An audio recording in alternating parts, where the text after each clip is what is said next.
नमस्कार, स्वागत है आप सबका दिन भर की तमाम बड़ी और अहम खबरों के साथ। मैं हूं कवींद्र। शुरुआत हेडलाइन से। सम्मान के साथ मृत्यु के अधिकार पर सुप्रीम कोर्ट की संविधान पीठ की मंजूरी। नियम और प्रक्रियाओं के लिए जारी किए दिशा निर्देश। कोर्ट से तय मेडिकल बोर्ड से लेनी होगी मंजूरी।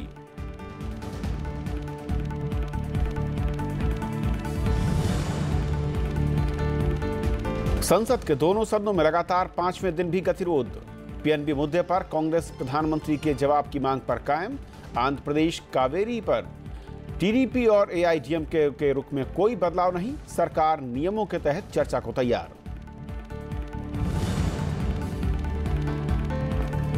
भविष्य में बिना गांधी परिवार की चल सकती है कांग्रेस, सोनिया गांधी का बयान। इंडिया टुडे कॉन्क्लेव में राहुल के बार बार विदेश जाने का किया बचाव।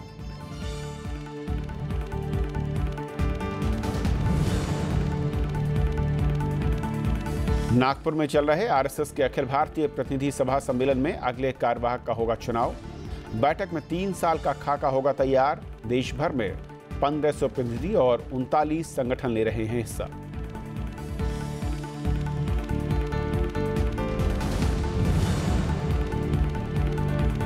मुंबई आतंकी हमले के मास्टरमाइंड हाफिज सईद की राजनीतिक पार्टी के पंजीकरण के इस्लामाबाद हाई कोर्ट के फैसले पर भारत ने जताई कड़ी आपत्ति। पाकिस्तान चुनाव आयोग ने मान्यता देने से किया था इनकार।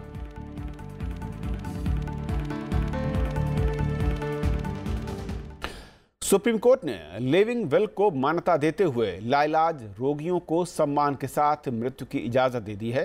हालांकि कोर्ट ने इसके लिए नियम और प्रक्रियाएं भी तय कर दी हैं। सुप्रीम कोर्ट की ओर से तय दिशा निर्देश सरकार की ओर से कानून बनाए जाने तक लागू रहेंगे।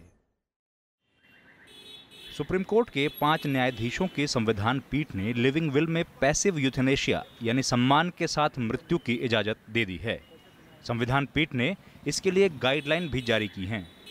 इसमें कहा गया है कि अगर पहले से लिविंग विल नहीं है तो परिवार का सदस्य या दोस्त हाईकोर्ट जा सकता है और हाईकोर्ट इसके लिए मेडिकल बोर्ड बनाएगा जो तय करेगा कि पैसिव यूथेनेशिया की जरूरत है या नहीं। कोर्ट ने कहा कि ये गाइडलाइन तब तक जारी रहेंगी जब तक कानून नहीं आता है। मैं ऐसे मुकाम पर पहुंच जाता हूं कि जब मैं अनकॉन्शियस हो जाता हूं और मेरी जिंदगी सिर्फ लाइफ सपोर्ट सिस्टम से ही आगे बढ़ाई जा सकती है और उसके बगैर नहीं चलेगी, तब मैं नहीं चाहता कि मेरी जिंदगी लाइफ सपोर्ट सिस्टम से चले। तो वो ऐसा एडवांस डायरेक्टिव या लिविंग विल भी मानना पड़ेगा सबको, डॉक्टर्स को भी और उसके फैमिली वालों को भी। सुनवाई के दौरान संविधान पीठ ने कहा कि सम्मान के साथ मृत्यु पीड़ा रहित होनी चाहिए। मानसिक रूप से स्वस्थ व्यक्ति लाइलाज रोगों के मामले में लाइफ सपोर्ट या इलाज लेने से इनकार करने का अधिकार रखता है। लिविंग विल में कोई स्वस्थ मरीज पहले बता सकता है कि लाइलाज रोगों के मामले में रजामंदी नहीं दे पाने की स्थिति में उसका इलाज रोक दिया जाए। मुख्य न्यायाधीश दीपक मिश्रा ने कहा कि लिविंग विल मजिस्ट्रेट के सामने दर्ज हो जिसमें 2 गवाह भी हों।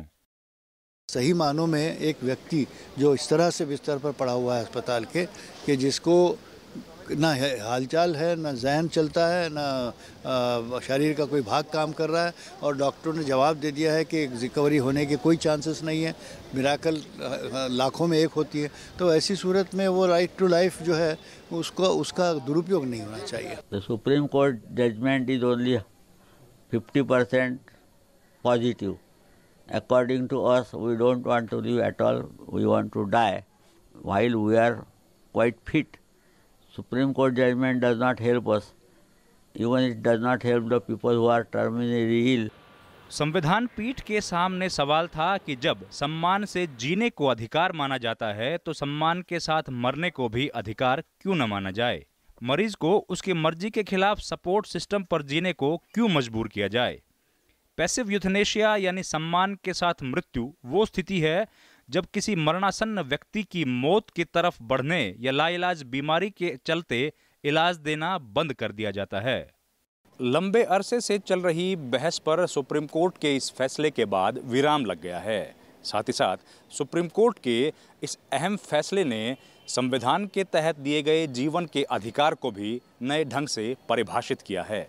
सवाल ये है कि क्या गंभीर रूप से बीमार लोगों के लिए ये फैसला किसी तरीके से राहत लेकर आएगा या फिर आने वाले वक्त में पूरे तंत्र के लिए नए सवाल खड़े करेगा। दिल्ली से कैमरामैन योगेश अग्रवाल के साथ रविंद्र सिंह शोराण, राज्यसभा टीवी। राज्यसभा में शुक्रवार को गतिरोध बरकरार रहा। विपक्षी दलों और एनडीए की सहयोगी टीडीपी के अवरोध की वजह से कोई भी विधायी कामकाज नहीं हो पाया। पूरे हफ्ते सदन में ऐसा ही माहौल रहा। शून्यकाल के दौरान पत्र और रिपोर्ट पेश करने के तुरंत बाद ही अवरोध शुरू हो गया। कांग्रेस बैंकों में फ्रॉड का मसला उठाते हुए प्रधानमंत्री के जवाब की मांग पर अड़ी रही। साथ ही वोटिंग के नियम के तहत इस मसले पर वो चर्चा चाहती है। सरकार ने लगातार कहा कि वो पीएनबी बैंक घोटाले पर चर्चा के लिए तैयार है, लेकिन नियम 168 के तहत वो चर्चा पर सहमत नहीं है। वहीं डीएमके और एआईएडीएमके के सांसद कर्नाटक और तमिलनाडु के बीच कावेरी नदी के पानी के बंटवारे के लिए कावेरी नदी प्रबंधन बोर्ड बनाने की मांग कर रहे हैं। तो टीडीपी आंध्र प्रदेश को विशेष राज्य का दर्जा देने की मांग पर अड़ी रही। शून्यकाल की कार्रवाई करीब 15 मिनट ही चल पाई। अवरोध की वजह से सभापति एम वेंकैया नायडू ने सदन की कार्रवाई दोपहर 2:30 बजे तक स्थगित कर दी। लंच के बाद भी माहौल में बदलाव नहीं हुआ। अवरोध को थमता न देख उपसभापति पीजे कुरियन ने सदन की कार्रवाई सोमवार सुबह 11 बजे तक के लिए स्थगित कर दी।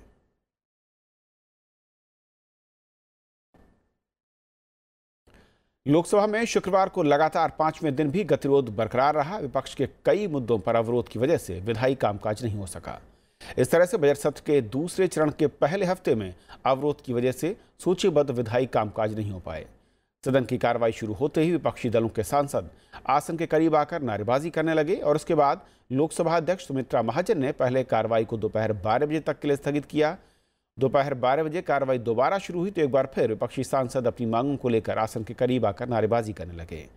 कांग्रेस पीएनबी धोखाधड़ी मामले को उठाना चाह रही थी तो वाईएसआर कांग्रेस और एनडीए की सहयोगी टीडीपी के सांसद आंध्र प्रदेश को विशेष राज्य का दर्जा देने की मांग उठा रहे थे। वहीं एआईएडीएमके कावेरी नदी प्रबंधन के गठन की मांग कर रही थी। अवरोध थमता न देख लोकसभा अध्यक्ष ने सदन की कार्रवाई सोमवार सुबह 11 बजे तक के लिए स्थगित कर दी। राज्यसभा के उपसभापति के पैनल में महिला सांसद कहकशां परवीन को शामिल किया गया है। राज्यसभा के सभापति एम वेंकैया नायडू ने जेडीयू सांसद कहकशां परवीन को नामित किया है। कहकशां परवीन हाल के दिनों में इस पैनल में शामिल होने वाली पहली महिला हैं। अंतर्राष्ट्रीय महिला दिवस के मौके पर राज्यसभा में गुरुवार को कांग्रेस सांसद विप्लव ठाकुर ने पैनल में महिला सांसद को शामिल करने का सुझाव दिया था। सभापति ने उनके सुझाव को तत्काल ही स्वीकार करते हुए इसे कार्यान्वित करने के लिए तुरंत प्रयास करने का आश्वासन दिया था। पैनल में कहकशां परवीन के शामिल होने का फैसला 3 अप्रैल से लागू होगा।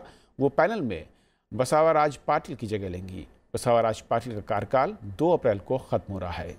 उपसभापति के पैनल में 6 सदस्य होते हैं। ये सदस्य सभापति और उपसभापति की अनुपस्थिति में सदन की कार्रवाई का संचालन करते हैं। Deference to the wishes of the members expressed yesterday on the occasion of International Women's Day to nominate a woman member to the panel of Vice Chairman, I have decided to nominate Srimati Kahkashan Parveen to the panel of Vice Chairman with effect from 3rd April 2018. In this session itself, in the place of Sri Basavaraj Patil, whose term of office of Rajya Sabha is expiring on 2nd of April 2018. She was mayor also. She was also chairman of the Mahila Ayog of the state of Bihar, and also social worker. She worked in 20-point program also. She has enough knowledge. Tripura में आज Bharatiya Janata party की सरकार बन गई है। अगरतला में हुए शपथ ग्रहण समारोह में बीजेपी के प्रदेश अध्यक्ष बिप्लब देब ने मुख्यमंत्री पद की शपथ ली। उप मुख्यमंत्री जिष्णु देव बर्मन के अलावा 7 मंत्रियों को पद और गोपनीयता की शपथ दिलाई गई।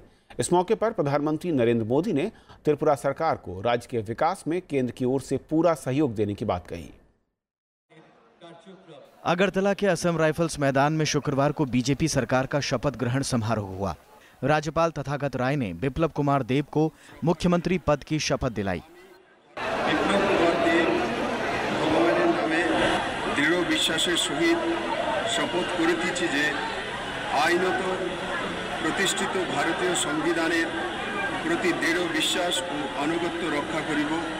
उप मुख्यमंत्री जिष्णु देव बर्मन और सहयोगी दल आईपीएफटी के प्रमुख एनसी देव वर्मा को भी मंत्री पद की शपथ दिलाई गई। बीजेपी के 5, आईपीएफटी के 2 विधायकों को मंत्रिमंडल में जगह मिली है। मुख्यमंत्री ने त्रिपुरा के विकास में राज्य की जनता का सहयोग मांगा। আমি সেই বিশ্বাসে সঙ্গে আপনাদের জন্য কাজ করব। আমি নতুন ব্যক্তি আছি, আমাকে আশীর্বাদ করুন যাতে আমি ভবিষ্যৎশালী ত্রিপুরা করতে পারি। शपथ ग्रहण समारोह में प्रधानमंत्री नरेंद्र मोदी, बीजेपी अध्यक्ष अमित शाह, केंद्रीय गृह मंत्री राजनाथ सिंह, बीजेपी नेता लालकृष्ण आडवाणी, मुरली मनोहर जोशी के साथ बीजेपी शासित राज्यों के मुख्यमंत्री शामिल हुए। इस मौके पर प्रधानमंत्री नरेंद्र मोदी ने कहा कि त्रिपुरा की विकास यात्रा में अब दिल्ली साथ रहेगी।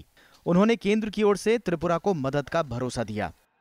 जन भागीदारी से जनतंत्र, इस मंत्र को लेकर के हम चलते आए हैं और त्रिपुरा वासी भी अनुभव करेंगे कि आपकी अपनी सरकार, लोकतंत्र के अधिष्ठान पर चलने वाली सरकार, जन जन की भागीदारी के साथ चलने वाली सरकार कितनी तेज गति से परिणाम लाती है, वो आप भी अनुभव करेंगे। बीजेपी अध्यक्ष अमित शाह ने उम्मीद जताई कि नई सरकार तेजी से राज्य का विकास करेगी।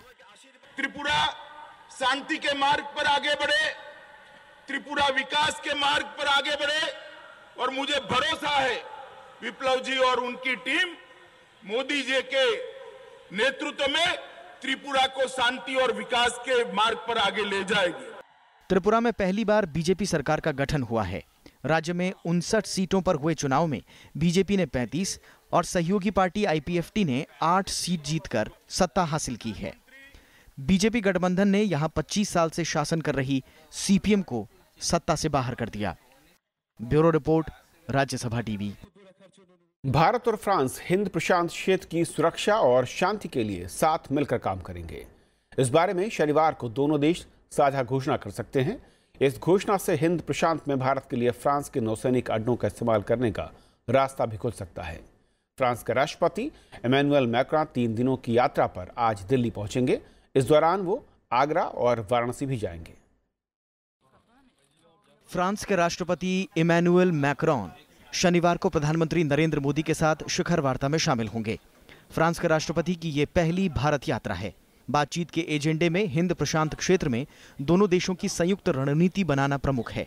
अबू धाबी और जिबूती में फ्रांस के नौसैनिक अड्डे हैं, जहां भारत भी अपने बेड़े लगा सकता है। समझौते के तहत फ्रांस भी भारत के नौसैनिक अड्डों का उपयोग कर सकता है। France is the only European country that has its own presence in the Indian Ocean. So while on the European level, the European Union is also interested in the Indian Ocean, especially under security point of view, France is an important player there for India. So I think this is also something that both countries are looking into. रक्षा उपकरणों की आपूर्ति दोनों देशों के रिश्तों में अहम है। इसलिए फ्रेंच राष्ट्रपति के साथ रक्षा उद्योग से जुड़ी कंपनियों के 50 प्रमुख भी भारत आ रहे हैं। फ्रांस से भारत 36 राफेल लड़ाकू विमान खरीदने का समझौता कर चुका है। There's also a strong aspect of defense cooperation. You know that there has been an agreement on the sale of the 36 Rafale aircrafts. There is also a deal about the submarines, the Scorpion submarines. So this partnership in defense cooperation is going very strong, and there are many new areas of interest as well. पर्यावरण के क्षेत्र में भी भारत और France अहम भूमिका निभाना चाह रहे हैं। इसके लिए जहां दोनों देशों के बीच परमाणु ऊर्जा में सहयोग को लेकर समझौता होगा, वहीं रविवार को दोनों देशों की पहल पर दिल्ली में इंटरनेशनल सोलर अलायंस का शिखर सम्मेलन होगा, जिसका उद्घाटन प्रधानमंत्री नरेंद्र मोदी और फ्रांस के राष्ट्रपति इमैनुअल मैक्रॉन संयुक्त रूप से करेंगे। वो मिर्जापुर में सौर ऊर्जा संयंत्र का उद्घाटन भी करेंगे। भारत और फ्रांस के बीच $11 अरब का व्यापार है। फ्रांस भारत में 9वां सबसे बड़ा निवेशक है। भारत में फ्रांस की करीब 1000 कंपनियां काम कर रही हैं, जबकि भारत की भी 120 कंपनियों ने करीब $1 अरब का निवेश कर रखा है। भारत और फ्रांस दोनों का मानना है कि हिंद प्रशांत इलाके को किसी एक देश के दबदबे से मुक्त होना चाहिए। भारत ने ऐसी एक पहल जापान, ऑस्ट्रेलिया और अमेरिका के साथ भी ली है। अब देखना यह है कि फ्रांस भारत के इस उद्देश्य में उस क्वाड के साथ शामिल होता है या भारत के साथ द्विपक्षीय स्तर पर इसमें सहयोग करता है। राज्यसभा टेलीविजन के लिए कैमरा पर्सन जुनैद के साथ दिल्ली से अखिलेश सुमन। राष्ट्रीय स्वयंसेवक संघ की अखिल भारतीय प्रतिनिधि सभा का सम्मेलन शुक्रवार से नागपुर में शुरू हो गया। अखिल भारतीय प्रतिनिधि सभा आरएसएस की निर्णय लेने वाली उच्चतम निकाय है। 3 दिन तक चलने वाले इस सम्मेलन में आरएसएस के एजेंडे और अगले 3 वर्षों के लिए कार्रवाई की योजना बनाई जाएगी। इससे आरएसएस के सरकारवाहक या महासचिव का चुनाव किया जाए। ये चुनाव हर 3 साल पर होता है। राष्ट्रीय स्वयंसेवक संघ की अखिल भारतीय प्रतिनिधि सभा की बैठक नागपुर में शुक्रवार से शुरू हो गई। 3 दिन तक चलने वाली बैठक में देश भर से 1500 प्रतिनिधि और संघ से जुड़े 35 संगठन हिस्सा ले रहे हैं। इसमें 25 महिलाएं भी शामिल हैं। अखिल भारतीय प्रतिनिधि सभा संगठन के कार्यकारी प्रमुख यानी अगले सरकार्यवाह या महासचिव का चुनाव करेगी, जो संगठन के रोजमर्रा के कामकाज को संभालते हैं। भैयाजी जोशी मौजूदा सरकार्यवाह हैं, जो 2009 से इस पद पर आसीन हैं।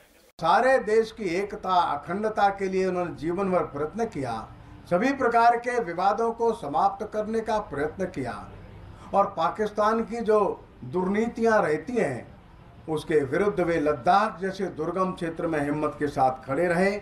उनके जीवन को लेकर सारे देश भर में राष्ट्रीय स्वयंसेवक संघ ने भिन्न भिन्न प्रकार के कार्यक्रम किए हैं। अखिल भारतीय प्रतिनिधि सभा की बैठक में राष्ट्रीय महत्व के विभिन्न मुद्दों पर चर्चा के साथ ही प्रस्ताव भी पारित किए जाएंगे। इनमें से एक प्रस्ताव भारतीय भाषाओं को समृद्ध बनाने और बोलियों के संरक्षण से जुड़ा होगा। इसलिए इन बोलियों और भाषाओं को सुरक्षित रखना, इनको समृद्ध बनाए रखना, क्योंकि यह परंपराओं की वाहिका हैं। इस संबंध में एक प्रस्ताव आएगा। उस प्रस्ताव को लेकर स्वयंसेवक देश भर में समाज के बीच में जाएंगे। आरएसएस अपनी गतिविधियों का लगातार विस्तार कर रहा है। एनआरआई समेत शहरी पेशेवरों को संगठन के साथ जोड़ने की कोशिश की जा रही है। इस कवायद के तहत जनवरी 2018 से 58,967 शाखा और 16,405 साप्ताहिक मिलन का आयोजन किया गया है।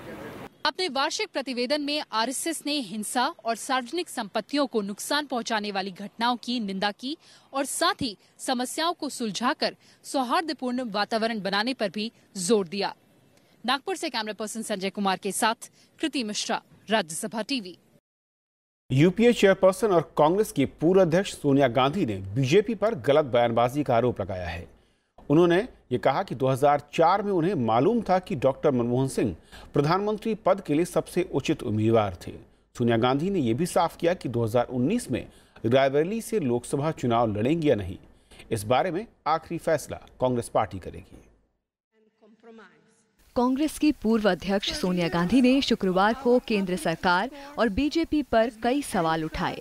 एक निजी टीवी चैनल के कार्यक्रम में सोनिया गांधी ने कहा कि लोकतंत्र में खुली बहस की छूट होनी चाहिए, लेकिन देश की राजनीति इस समय एक अलग दौर से गुजर रही है। कार्यक्रम में कांग्रेस की पूर्व अध्यक्ष ने पार्टी नेतृत्व के मुद्दे पर भी बात की। Will the Congress party survive without the Gandhis? Will there be is there chance of any other leader being there? Why not? In future they may well be.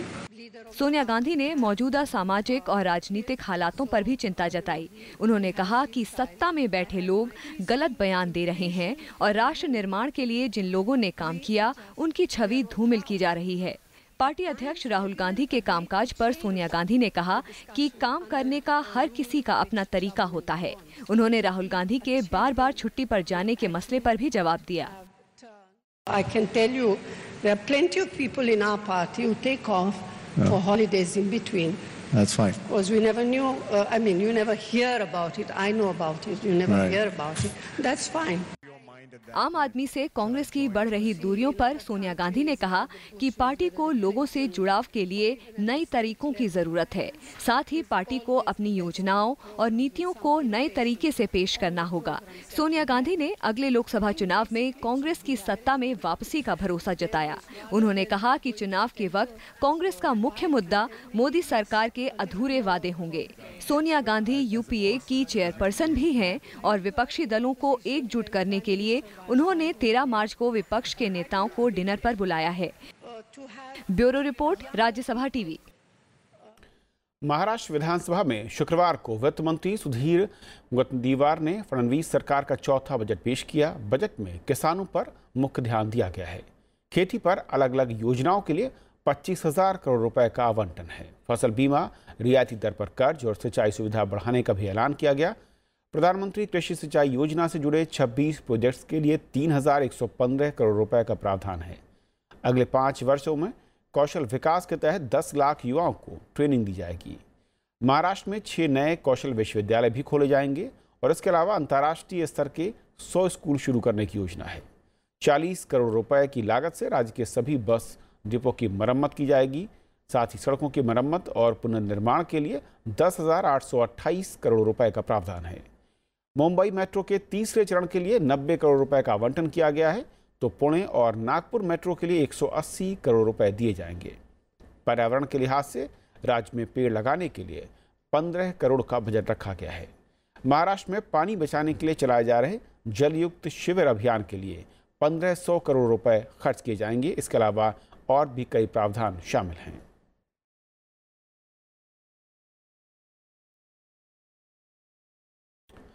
Chennai के भारत इंस्टीट्यूट ऑफ लॉ के छात्रों ने शुक्रवार को दिल्ली में उपराष्ट्रपति M Venkaiah Naidu से मुलाकात की। इस दौरान उपराष्ट्रपति ने छात्रों को उनके बेहतर भविष्य के लिए शुभकामनाएं दी। दिल्ली के 4 दिन के दौरे पर आए छात्रों ने तिहाड़ जेल के भ्रमण के अलावा संसद के दोनों सदनों की कार्यवाही देखी। छात्रों के प्रतिनिधिमंडल में 80 छात्र और छात्राएं शामिल हैं।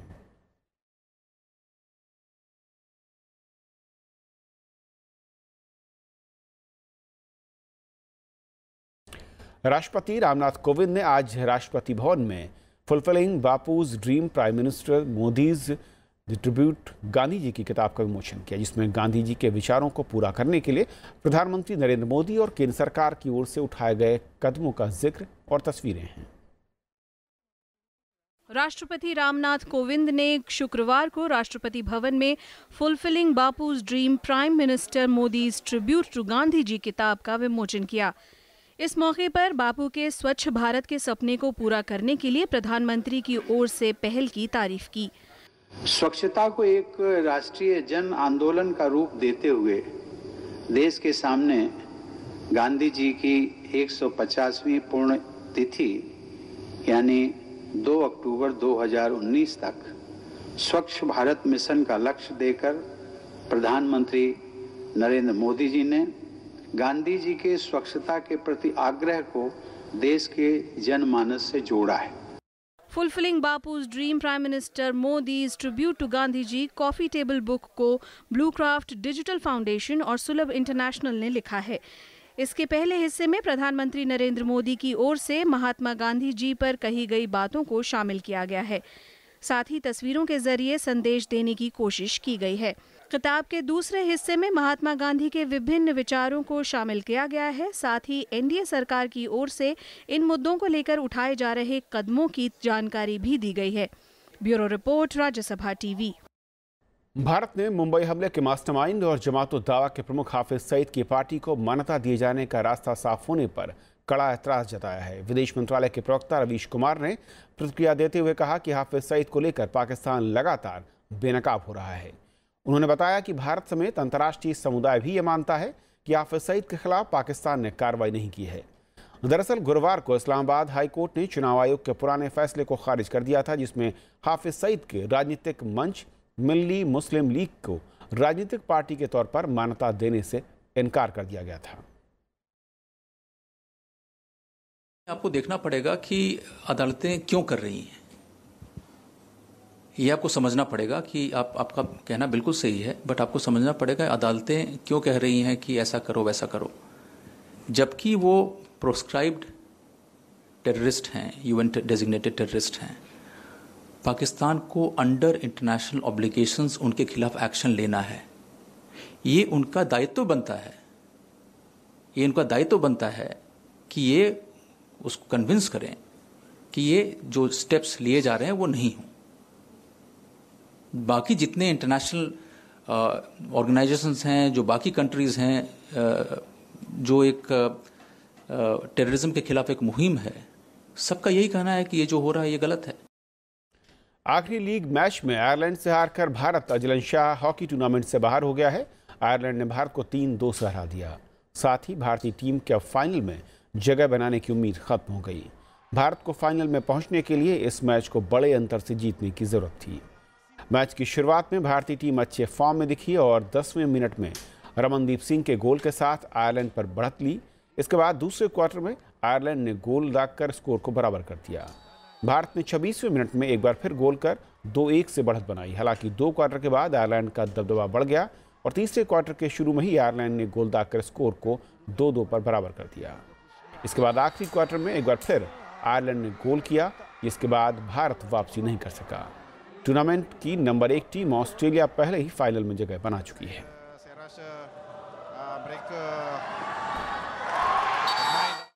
तो इस बुलेटिन में फिलहाल इतना ही। नमस्कार।